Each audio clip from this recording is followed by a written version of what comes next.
Good morning and welcome to Growing Edge Live Sunday broadcast. This is our Satya Sunday broadcast that we've been sharing since 2009, I think we began.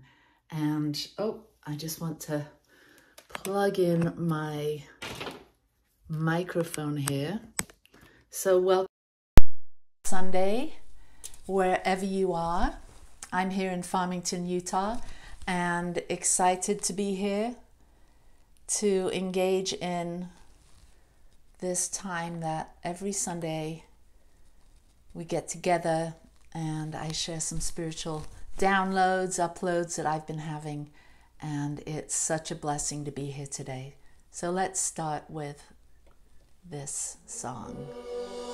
Free my mind, open my heart with the whispers of truth, to live a conscious life, on the growing edge,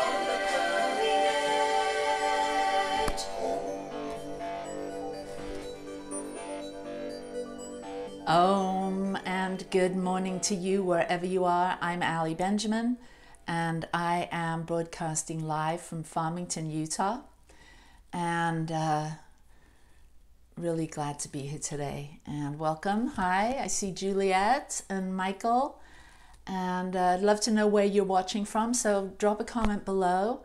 And if there's something that you hear today that you align with, that sort of sparks something in you, drop a comment.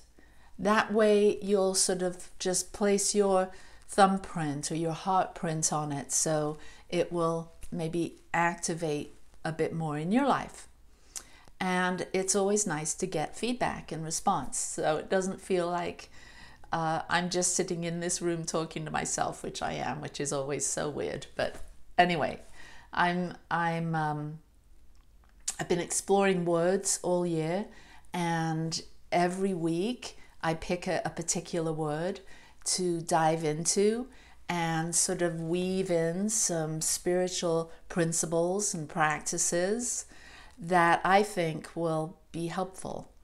I know that I have found these things that I'm going to share with you today very helpful. Hey Vicky, hey Marco. Yeah, as you jump on, just drop a little comment. Let me know you're here. Let me know where you are and what's alive within you. And if you have a prayer request, if you would like support on something you're creating or something that you're overcoming, go ahead and outreach to us, because we have a team of prayer partners or practitioners, as I like to call them, here that are just ready and willing and really wanting to support you in either overcoming whatever it is, or maybe building up momentum for something that you're working on or something that you're becoming in your life. So go ahead and drop a comment below, and that way I know who's watching. I know who's here. Hey Isabella, family from England, so good. Okay, so let's start with a little meditation.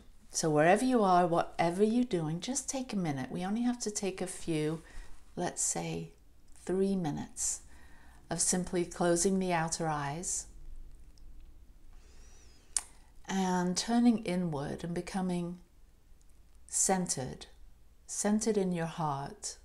And I always like to think of a little elevator in your head, like right behind your eyes. Imagine a little lift or an elevator, and this lift, this elevator can drop down, descend, and imagine that now, this little elevator, your point of awareness dropping down, 18 inches down and into your heart.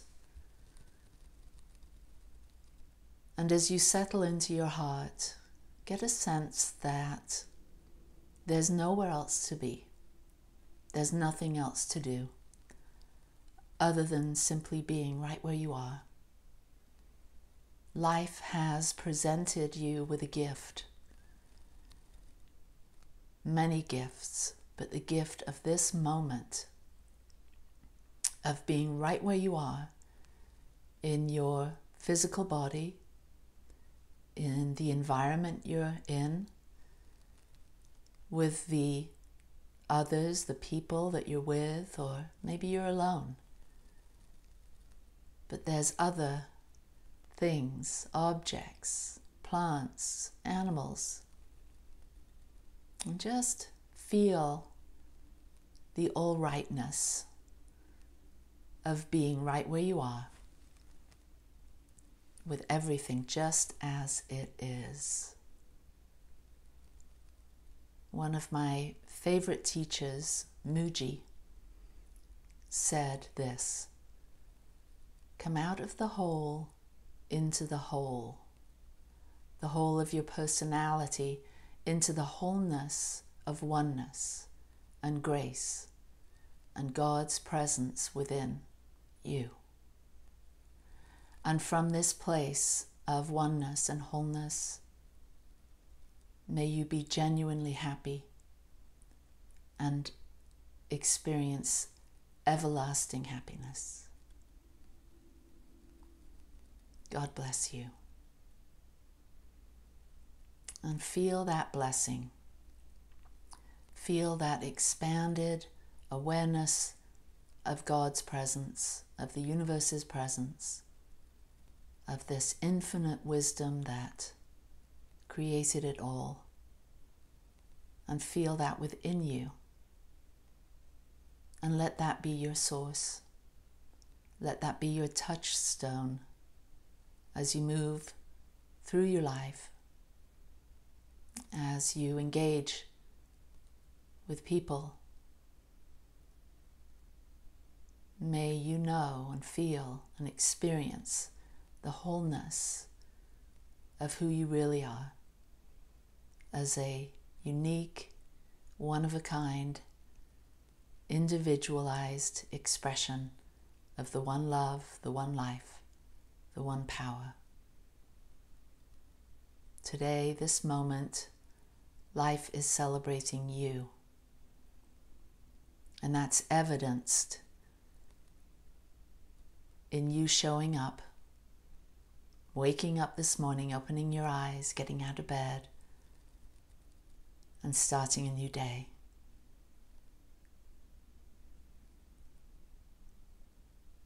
This is your life. This is your celebration.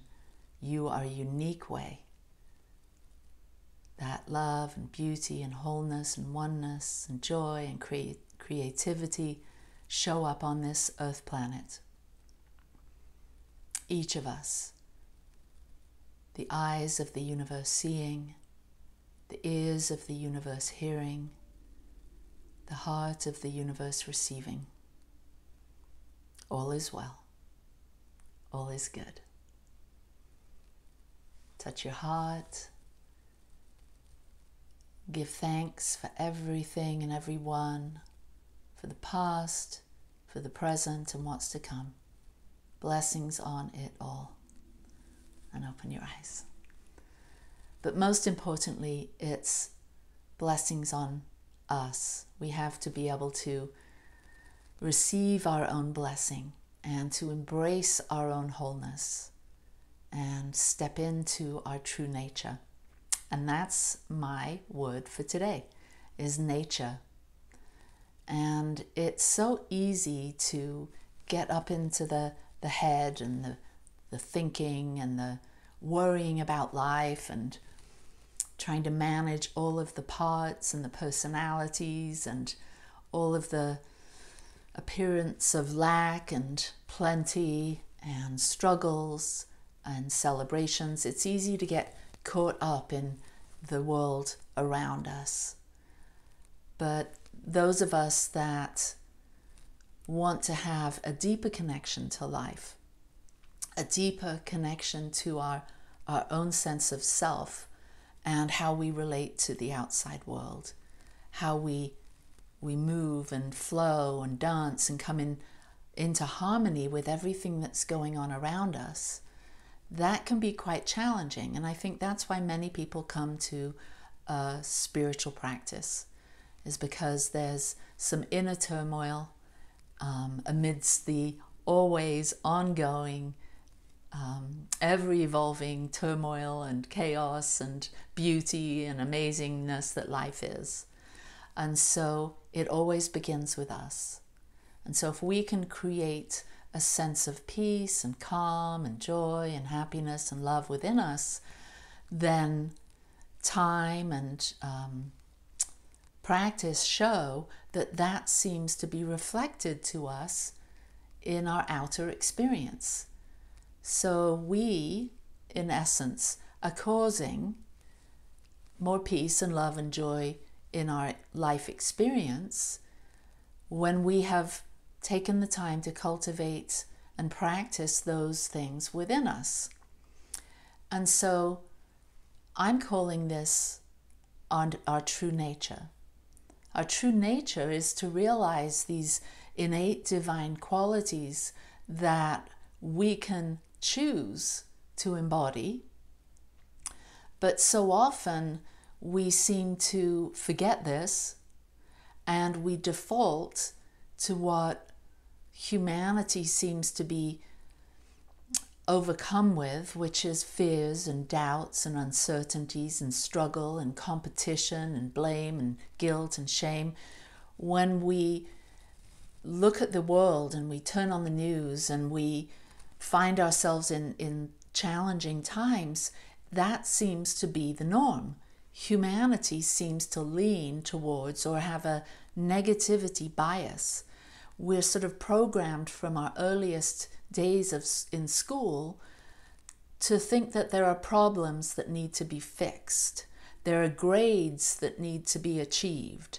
And so we've kind of been raised up, born into this world of competition, of striving, of trying to overcome, of trying to reach some nirvana, some heaven that's off in the distance, that doesn't seem to be achievable.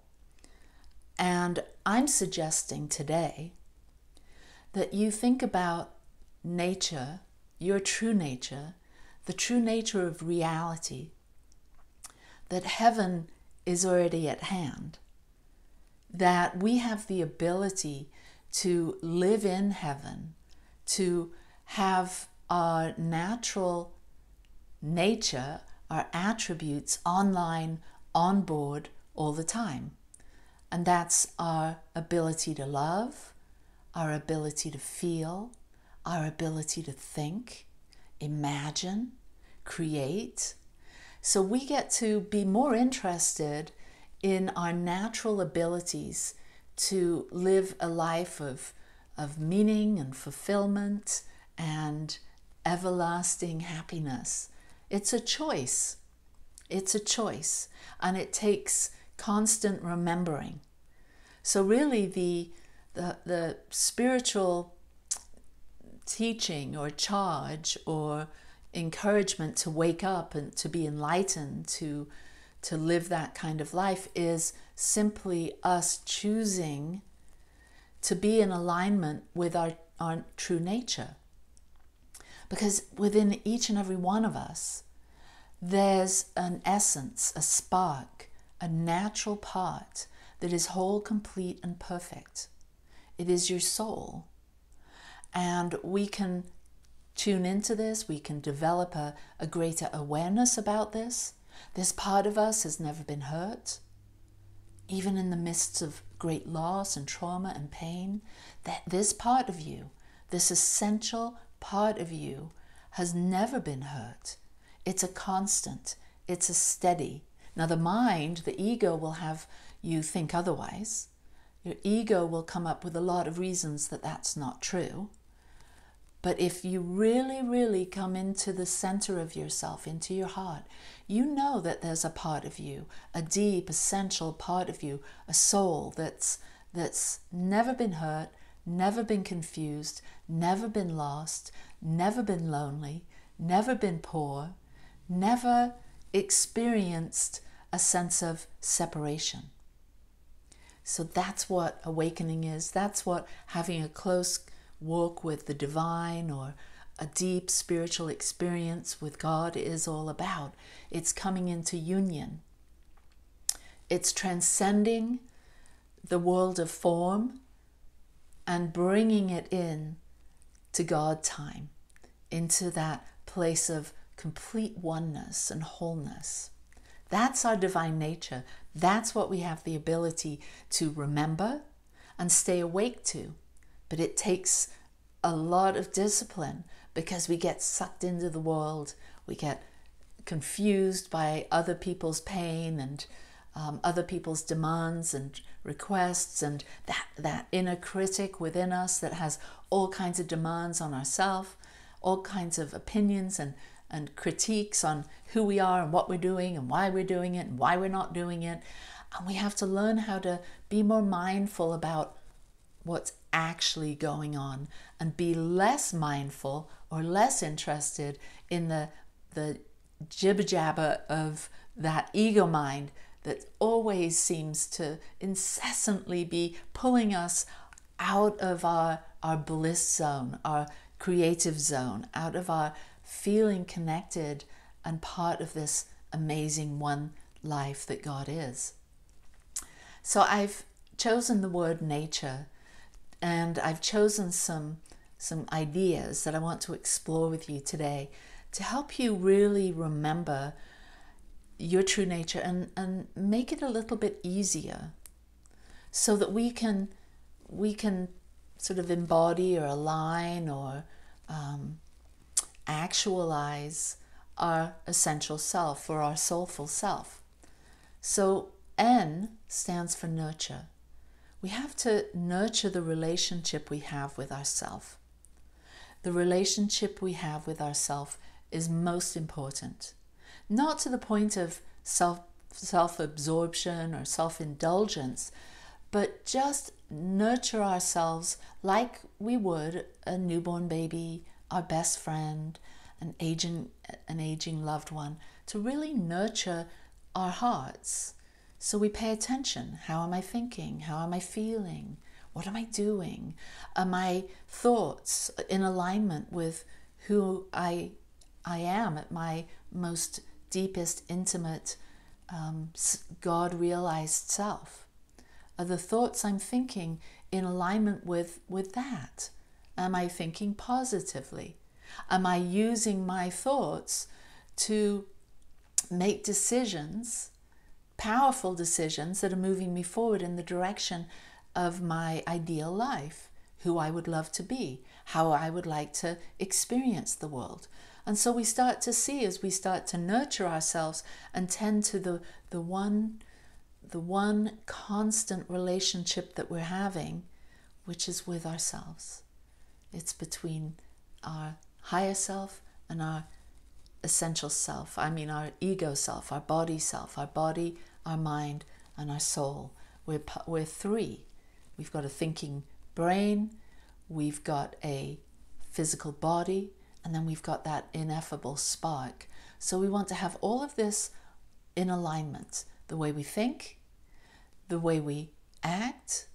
Are these actions I'm taking in alignment with who I'm becoming? Are these actions in alignment with love, self-love? And so we tend to ourself, we nurture ourselves, and we become our own best friend. We clear away anything that's confusing us, that's keeping us from tending to ourselves. And just like we do when we're on a plane and they tell us about the oxygen mask, we have to feed ourselves with that oxygen first so we can then take care of our loved ones and those around us. So we nurture the relationship that we have with ourselves. We begin to love ourselves and tend to ourselves and inspire ourselves and make sure that we're having a rich physical, mental, and emotional life. So that's N. A stands for allow. The law of allowing. If we want to really engage and embrace our true nature, we have to understand the law of allowing. And the law of allowing is letting go of resistance. Have you noticed that nature, the plants, the flowers, the animals, the creatures, everything seems to have this harmonious way of interacting with the world around, with everything else? There's sort of a naturalness, an ease and flow that all of life has. It's all working in unison. One season, one cycle follows another. It seems that there's something going on, and we can feel this in our bodies. Our bodies also respond to the natural cycles of what's going on, the weather and the seasons and everything. But the human seems to be particularly out of touch with this natural flow of things. And so the law of allowing says to release resistance to the natural flow of life. So what is it that humans do that resist the natural flow of life? Well, I think it's primarily thinking.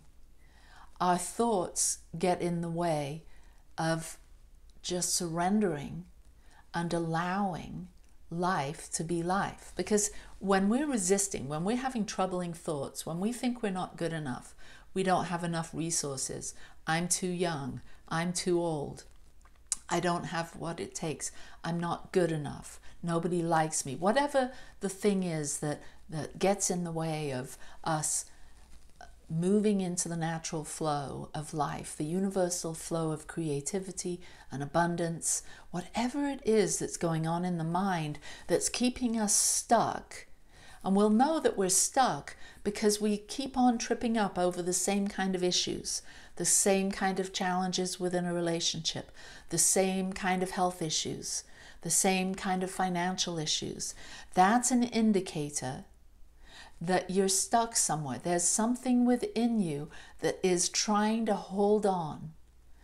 So the law of allowing says we must accept rather than judge, invite rather than dictate, allow instead of control. So it's a kind of a shift in mindset. It's sort of taking a step back. And this can be really difficult, especially for those of us that are really A personality types that want to get things done, that really love control. It can be really challenging. But there's an ease and flow to life when you just allow things to happen, when you're not trying to organize, manipulate, have opinions about. And in that letting go, there's a letting go of a resistance to the natural flow of goodness and abundance that is constantly what's happening. That's what life is. It's flow and it's abundance. It's flow and it's abundance. And when we let go of those thoughts that have us trying to figure out things out, trying to control things, trying to wrestle around with why this happened or why that happened or why so-and-so didn't do this, or all of that is a mental trap that's causing a resistance to the natural flow of good. So try surrendering and allowing things to be, and start feeling there's an inner response. Rather than a knee-jerk reaction to life, just pause when you're faced with a trigger or a challenging situation, and step back and pause and allow a natural response, and it will be a loving response to occur. And this you'll start to get a sense, a feel of the energy of the flow of allowing, the flow of abundance. So N, nurture, A, allow, T, transcend. Transcend the old stories. This is what keeps us from living in our higher nature. We hold on to the old stories, like I'm not good enough, don't have what it takes. Whatever the old, boring, repetitive inner monologue that you may hear, or maybe the things you hear from other people in the world that you then personalize, transcend those old stories, because the past does not have to dictate your future. Did you hear that? Transcend the old stories, because your past does not have to dictate your future. When you use your past to reason and make sense of the future, you're doing it backwards. That only keeps you stuck, feeling like you're trapped in an old, repetitive, boring experience. So we have to allow, we have to let go, we have to transcend those stories, write a new story. Who are you? A being of love and light and beauty, here to have a really good time in life, here to make deep, meaningful connections, here to be creative in whatever it is, your career, your vocation, the work you do in the world, how you show up in your children's lives, in your grandchildren's lives, in your parents' lives, your grandparents. You get to turn those stories around and write a new one about the real you, the you you're becoming, the soulful self that's going to let go of the past and embrace a rich, full life, one where you actually thrive, elevate. Actually, I'm jumping ahead because elevate is one of my words. The next letter is U, and it stands for unearth. Unearth your natural gifts. What are they? Maybe you've got things that you've wanted to do or wanted to try or used to do and used to love, but you haven't given them time and attention. It's time to dig those things back up. Unearth your natural gifts. What are you naturally good at? Because that thing that you're naturally good at, maybe you haven't even given it much thought. Maybe you're a really good listener. Maybe you're really good with numbers. Maybe you're really good with animals. Maybe you really love to paint, sculpt, perform, sing, act. Maybe you really love to drive a taxi. Whatever it is, unearth those gifts and start to see how you can use those gifts in service of bringing more joy to the planet. Being a good listener is something that can impact every one of your relationships.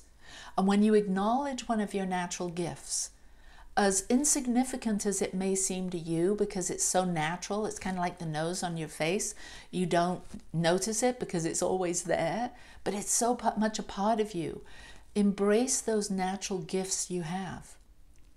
The natural gift of being positive, the natural gift of being a good listener, the natural gift, fill in the blank. What are your natural gifts? Bring those in service in your life of lifting up all of humanity and bringing more love and joy and peace and creativity to the planet.